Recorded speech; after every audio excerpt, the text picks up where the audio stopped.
Assalamualaikum warahmatullahi wabarakatuh. Selamat pagi anak-anak ibu. Bagaimana kabarnya hari ini? Mudah-mudahan kita semua dalam lindungan Allah Subhanahu wa Ta'ala dan diberikan kesehatan serta keselamatan agar terhindar dari virus yang sedang mewabah di negara kita ini. Sama-sama kita juga berdoa agar kiranya pandemi ini segera berakhir dan kita bisa kembali belajar bersama-sama di sekolah kita yang tercinta. Baiklah, hari ini kita akan melanjutkan materi pembelajaran kita, yaitu tentang surat dinas dan surat pribadi. Jadi pada bab ini kalian akan mempelajari tentang surat. Nah, suratnya itu tentang surat apa aja, yaitu surat dinas dan surat pribadi. Oke. Sebelumnya, apakah kalian pernah menulis surat? Kalau zaman dulu, masih zaman ibu pernah disuruh oleh guru menulis surat dan dikirimkan lewat pos. Suratnya itu berbentuk surat pribadi kepada teman ibu. Nah, pada zaman sekarang ini, apakah kalian masih pernah menuliskan sebuah surat? Oke. Jadi, surat itu adalah sarana atau alat komunikasi untuk menyampaikan informasi atau pernyataan secara tertulis dari pihak satu atau si penulis surat kepada pihak lain. Nah, dulu itu belum ada handphone dan belum bisa SMS ataupun WA seperti sekarang ini, ataupun Telegram, ataupun itu Instagram. Jadi jika ingin menyapa atau ingin menanyakan kabar, entah itu nenek, entah itu paman, entah itu teman kita yang jauh, kita harus menanyakannya melalui surat. Nah, jadi disinilah fungsi surat sebagai alat komunikasi. Oke, kita lanjut. Nah, jenis-jenis surat berdasarkan tujuan dan sifatnya. Nah, jadi surat itu ada beberapa jenis dari tujuan dan sifatnya. Yang pertama adalah surat niaga. Surat niaga adalah surat yang bertujuan untuk kepentingan niaga atau perdagangan. Jadi biasanya surat niaga ini untuk orang yang berjualan atau yang membuka sebuah usaha. Nah, yang kedua adalah surat pribadi. Surat pribadi adalah surat yang bertujuan untuk kepentingan pribadi. Contohnya tadi adalah mengirim surat untuk menanyakan kabar saudara, kabar orang tua, misalnya kita sekolahnya jauh dari orang tua, kabar teman yang sudah pindah gitu keluar kota. Nah, yang selanjutnya, yang ketiga adalah surat dinas. Surat dinas adalah surat yang dipakai oleh kantor-kantor pemerintahan atau antar departemen. Surat dinas ini dia bersifat resmi. Artinya surat ini sering digunakan oleh orang yang bekerja di kantoran, seperti di kantor DPRD, kantor lurah, kantor kepala desa. Nah, di situ sering menggunakan surat dinas. Nah, yang keempat adalah surat sosial. Surat sosial adalah surat yang berisi masalah-masalah sosial. Jadi, pada bab ini kita lebih fokusnya kepada surat pribadi dan surat dinas. Nah, pengertian surat pribadi. Surat pribadi adalah surat yang digunakan untuk berkomunikasi secara pribadi, bersifat tidak resmi, dan berisi tentang masalah pribadi. Surat pribadi ditulis oleh seorang individu atau perseorangan untuk orang lain. Contoh surat pribadi ini tadi kan sudah ibu sampaikan. Misalnya ibu ingin menanyakan kabar paman ibu yang tinggalnya di Padang. Nah, misalnya ibu nggak mau menanyakannya lewat handphone, ibu ingin menuliskan sebuah surat. Artinya ibu tulislah surat itu, lalu ibu kirimkan ke pos dan sampailah kepada paman ibu di sana. Nah, surat pribadi ini terbagi lagi atas dua. Yang pertama itu adalah surat pribadi kekerabatan. Surat pribadi kekerabatan ini adalah biasanya kepada teman-teman sekolah atau teman yang dulu ada di masa kecil kita, dia pindah keluar kota. Nah, yang kedua adalah surat pribadi persaudaraan. Surat pribadi persaudaraan ini misalnya kita yang ibu contohkan tadi, kepada paman ibu, kepada nenek, kepada kakak, atau kepada sepupu.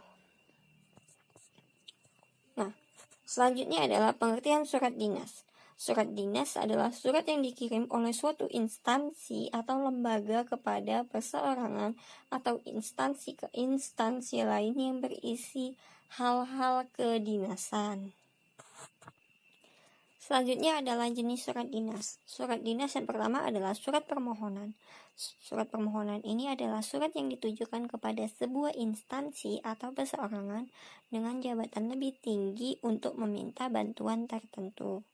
Nah, yang kedua adalah surat tugas. Surat tugas adalah surat yang dari instansi, organisasi, atau perusahaan yang dikirimkan kepada satu atau beberapa orang untuk menjalankan tugas.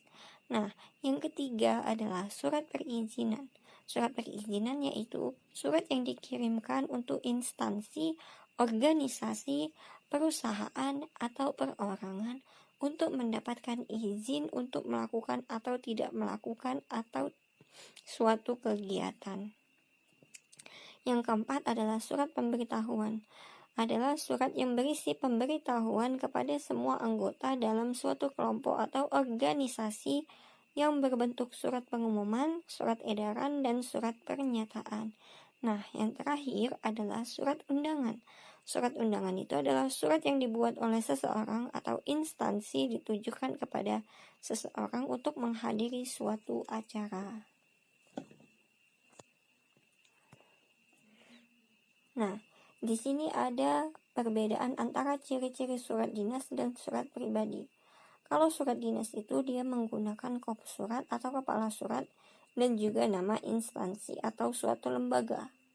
Selanjutnya, dia terdapat tanggal, nomor surat, serta lampiran dan alamat surat. Nah, yang ketiga adalah menggunakan salam pembuka dan penutup.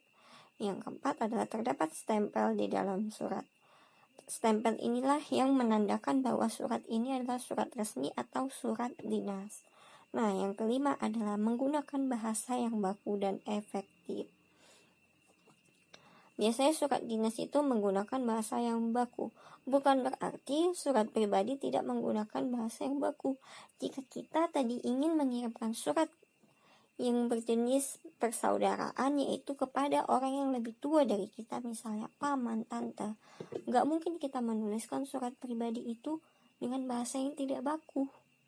Artinya kita tidak sopan kepada orang yang lebih tua dari kita. Dan dalam menulis surat pribadi juga kita harus menyesuaikan bahasa kita terhadap siapa, dan surat ini ditujukan untuk siapa. Kalau hanya teman sebaya kita masih bisa menggunakan bahasa sehari-hari. Namun kepada orang yang lebih tua dari kita harus menggunakan bahasa yang baku dan sopan. Nah, ciri surat pribadi yang pertama adalah memiliki unsur tanggal surat dan alamat surat. Surat pribadi tidak menggunakan kop surat atau kepala surat dan juga nama instansi atau suatu lembaga. Nah, yang kedua, mempunyai tujuan surat. Yang ketiga ada salam atau kalimat pembuka. Yang keempat isi surat. Yang kelima kalimat atau salam penutup.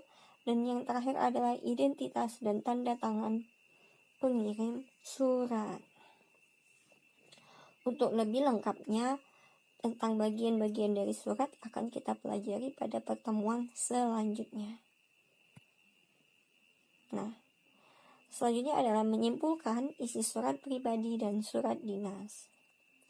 Nah, cara yang dilakukan untuk menyimpulkan isi surat pribadi dan surat dinas pada umumnya sama saja. Hal ini dapat dilakukan dengan membaca surat secara seksama, baik surat pribadi maupun surat dinas. Biasanya berisi paragraf pembuka, isi, dan penutup. Isi surat terletak setelah paragraf pembuka. Jadi, kesimpulan isi surat terletak pada paragraf isi surat tersebut. Intinya, jika kita ingin menyimpulkan sebuah surat, kita harus baca terlebih dahulu dan kita fokus pada isi surat. Karena Kesimpulan dari keseluruhan surat itu terdapat pada isi surat tersebut. Nah, berikut ini adalah contoh menyimpulkan surat pribadi. Nah, kalian bisa baca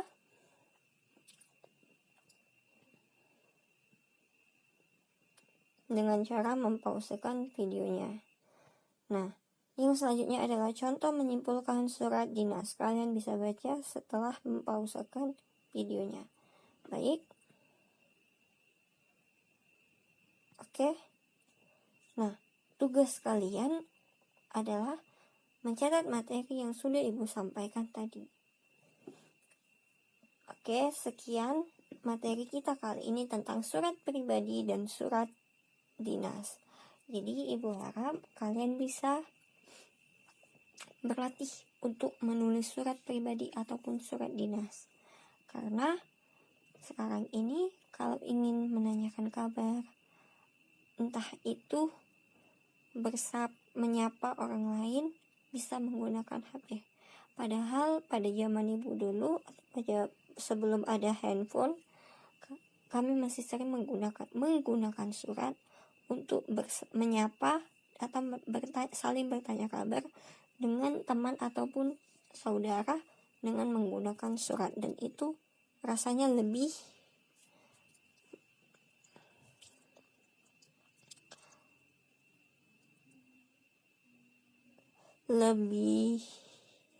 seru gitu, karena kita harus ngirim suratnya terlebih dahulu dan kita bakal antusias. Kapan ya aku dapat balasan suratnya, gimana ya aku dapat balasan suratnya, kapan ya, apa dia bakal balas suratku dengan semangat, atau apa dia bakal baca suratku, apa suratku udah dibaca, apa suratku belum sampai. Pasti kita bakal antusias, gimana merasakan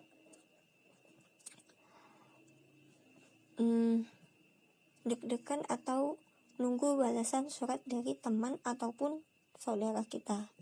Oke, baiklah. Terima kasih, sekian pertemuan kita kali ini. Wassalamualaikum warahmatullahi wabarakatuh.